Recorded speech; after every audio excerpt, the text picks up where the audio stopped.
Ayan naman guys, yung iba pang paninda natin. Ayan yung kanyang Claro Oil. Ayan, 3 for 100 na siya mga guys. 3 for 100 na siya. Tapos yung iba, ayan, yung olive oil. Ayan, meron na rin siyang olive oil. Ayan. Kaya pili lang kayo. Ayan. Tapos meron din siyang mga wine. Ayan. Yung kanya-kanya na siyang price, makikita niyo. Ayan, may 270, may 200. Ayan. So, yung mga span sardines naman ni ate, ayan, ayan. Yung klase niya. Meron siya. Tapos, meron din siyang egg noodles. Ayan mga guys. Masarap tong egg noodles niya. Tapos, syempre, meron pa rin tayong mga chocolates. Ayan. Kanyang dairy, milk, at saka sneakers. Ayan. Tapos, meron siyang ganitong oil na malaki na nasa repack. Ayan. Bali, 2 liters na siya mga guys. 200 lang. Kaya marami kayong pagpipilian. Mga mementos, ayan, naka-jar, 130 lang. Tapos ito, yung big bowl noodles ay 70 pesos lang. Tapos syempre may spam. Ayan, may kanya-kanya guys. Ayan, per. Yan yung mga klase ng paninda natin.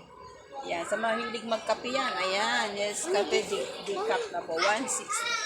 Tapos picnic, may chocolate, saka Pringles, tapos ayan, meron tayong Lay's, ayan, mga iba't ibang klase, ayan po yung mga dot klaseng, mga disinfect, tapos Ariel, ayan.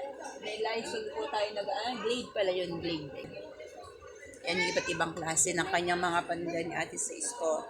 Kaya marami kayong pagpipilian dito mga guys, ayan. Kaya, check nyo lang yung aking video, baka may magustuhan kayo. Ayun yung mga yan. Itong mantika niya, 3 for 100 na siya. Tapos kung bibili niyo sa market o ano, mga 50 ganun, 55 ganun. Dito kay ate, 3 for 100 lang yung oil na yan. At Claro oil pa siya mga guys. Ayan.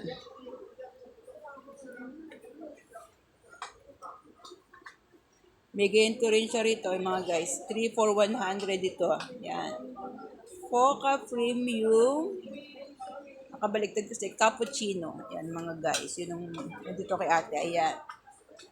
Yun muna ang aking mini vlog for today mga guys. Thank you. Bye-bye.